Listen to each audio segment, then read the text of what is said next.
Bueno, pues otro duro día aquí en la vida del profe de electricidad. Hoy vamos a hablar sobre el campo magnético terrestre. Todavía no hemos hablado del personaje que descubrió que efectivamente la Tierra se comporta como un gran imán. Este fue William Gilbert. Pero bueno, esto lo vamos a ver en el siguiente vídeo. Entonces digo, ¿por qué no hacemos un vídeo a modo de repaso sobre conceptos referentes al campo magnético terrestre? Nada más va a estar curioso.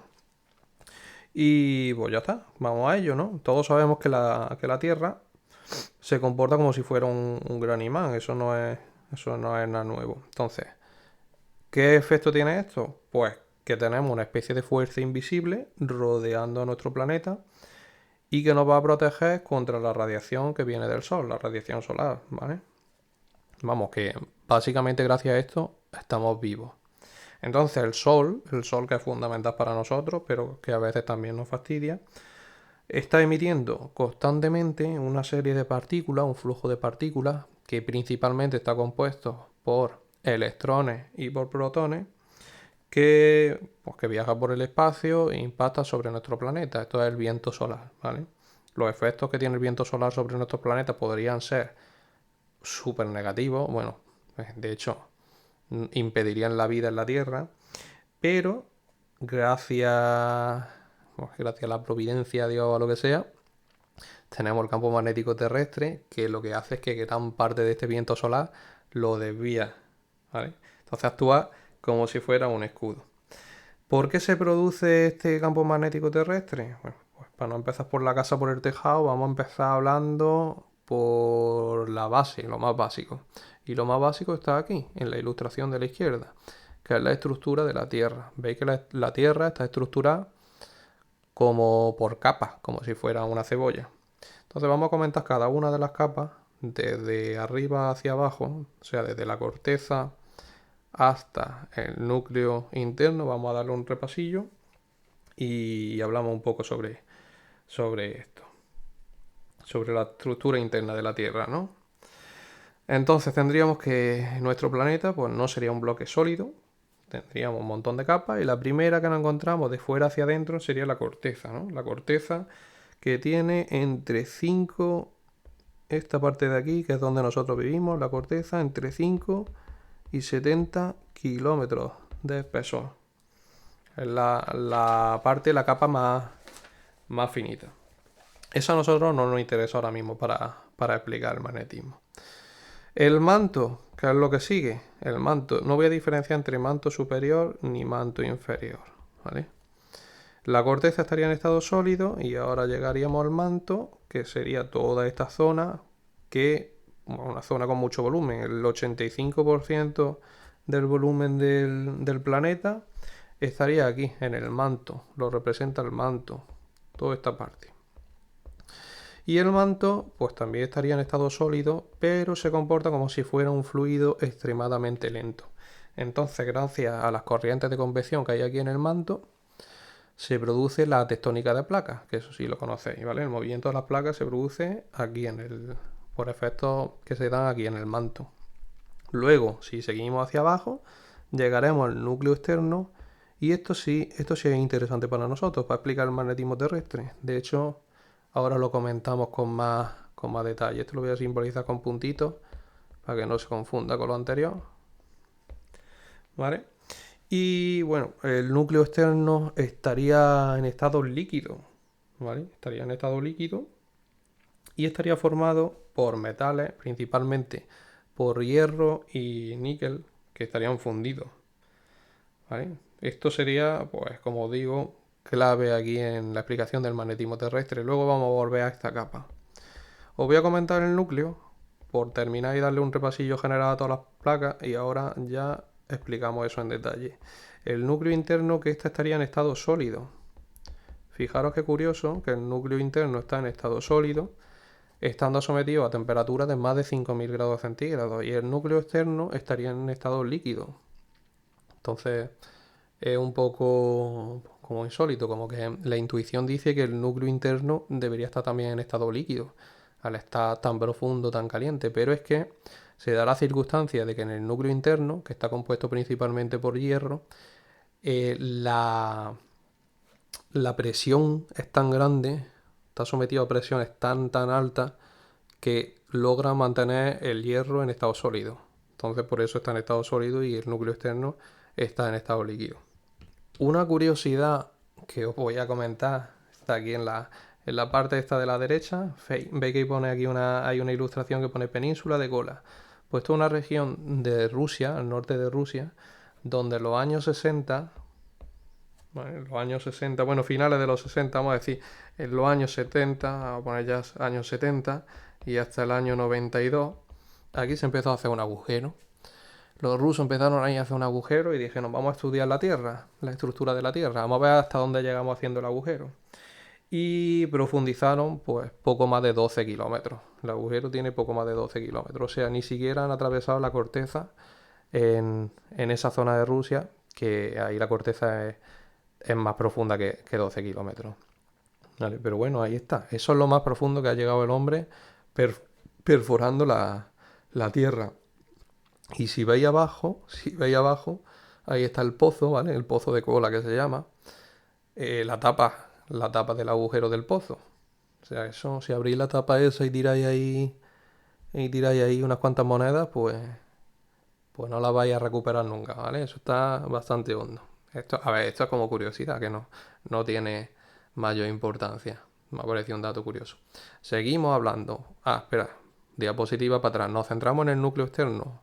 Fijar otra vez la estructura de capas de la Tierra y situaros en el núcleo externo. El núcleo externo que yo he dicho que estaba en estado líquido, en este donde están los puntitos, ¿vale? Aquí. Núcleo externo. Pues venga, siguiente diapositiva. Fijaros en la ilustración de la izquierda. Eso, voy a dibujar aquí. Núcleo externo, para que no se nos olvide de qué capa estamos hablando. El núcleo externo que estaría a una profundidad, esto ya se está bastante profundo, ¿vale? Entre 2900 y 5100 kilómetros de profundidad, ¿vale? Fijaros las cantidades de las que estamos hablando. Bueno, pues este núcleo estaría compuesto por principalmente hierro y níquel y otros metales, ¿vale? Entonces, dijimos que estaban fundidos. ¿Por qué están fundidos? Por el calor que genera el inner core, este que veis aquí, que es el núcleo, el que está en estado sólido. Pues gracias al calor que hay ahí, funde los metales del núcleo externo, como digo, principalmente hierro y níquel. Y ahora viene la magia. En el núcleo externo se da un efecto que se llama efecto dinamo, ¿vale? ¿Y en qué consiste el efecto dinamo? Pues bien, por un lado tenemos la Tierra, que en su movimiento de rotación hace que se generen corrientes, ¿vale? Que este fluido, este hierro y este níquel principalmente que hay en el núcleo externo, se esté moviendo, ¿vale? Y luego, además, gracias al calor que suministra el núcleo interno, ¿vale? El calor que suministra el núcleo hace que se creen también aquí, en esta zona del núcleo externo, corrientes de convección. Corrientes de convección, sabéis lo que es, ¿no? Al final el calor pues tiende a subir y el frío pues lo que está frío pues tiende a bajar. Esto en los fluidos. Pues estas corrientes se dan aquí. Y esto da lugar al efecto dinamo. Que el efecto dinamo es que como todavía no hemos estudiado las ecuaciones del electromagnetismo, pues quizás aquí, bueno, yo sé que lo vais a saber porque os suenan de bachiller o de grado medio, pero bueno, el que no, pues más adelante descubrirá por qué. Pero digamos así que este fluido en movimiento, gracias, hemos dicho, al movimiento de la Tierra y la corriente de convección, el fluido de hierro y de níquel está en movimiento, y este movimiento genera corriente eléctrica, ¿vale? Este movimiento genera corriente eléctrica y donde hay una corriente eléctrica, ¿qué es lo que hay? Pues un campo magnético, ¿vale? Entonces, pues eso sería la explicación de por qué tendríamos campo magnético en la Tierra. A ver, para resumirlo una vez más, tenemos núcleo externo que está compuesto de un fluido metálico, ¿vale? Fluido metálico que se encuentra en movimiento y en su movimiento genera corriente eléctrica. ¿Y qué pasa cuando hay corriente eléctrica? Pues según las leyes del electromagnetismo, estas corrientes eléctricas van a inducir la generación de un campo magnético.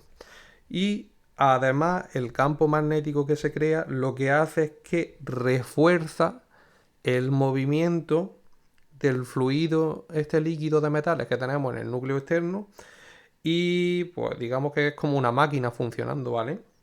Una máquina que se autosostiene ella misma y se refuerza. ¿Y el resultado de esto qué es? Pues la ilustración que tenéis a la derecha, que la Tierra tiene un campo magnético, ¿vale? Se comporta como si fuera un imán gigantesco. Entonces, ya sabemos cómo se genera el campo magnético de la Tierra. Sabemos que es vital para nosotros. Aquí a la izquierda os he dibujado, o he puesto, esto no lo he dibujado yo obviamente, os he puesto una ilustración que he sacado de Wikipedia de la aurora. La aurora es que es un efecto muy, muy conocido del impacto que tiene este viento solar contra el campo magnético terrestre. Si no tuviéramos campo magnético terrestre, ¿pasaría algo? Pues, a ver, hemos dicho que la vida en la Tierra no sería posible, pero exactamente ¿por qué? Pues principalmente porque nuestra atmósfera se iría arrastrando debido al viento solar, se iría arrastrando hacia el espacio y pues ya está, acabaríamos perdiendo la atmósfera. Y si no tenemos atmósfera, pues moriríamos. Pensad en Marte, ¿vale? Marte tenía campo magnético y tenía atmósfera. Pero, pues, a ver, lo que pasó en Marte es que es un planeta más pequeñito que la Tierra, ¿vale? Y su núcleo también es más pequeñito que la Tierra. Entonces el núcleo se enfrió más rápido, el núcleo interno se enfrió más rápido. Y con eso, al final, el efecto de este dinamo del que estábamos hablando, pues en Marte paró. Entonces el campo magnético de Marte desapareció y con ello pues desapareció su atmósfera y por eso está Marte así, que no hay vida allí. ¿La hubo en el pasado? Pues bueno, pues está bajo estudio, ¿no? Está bajo estudio.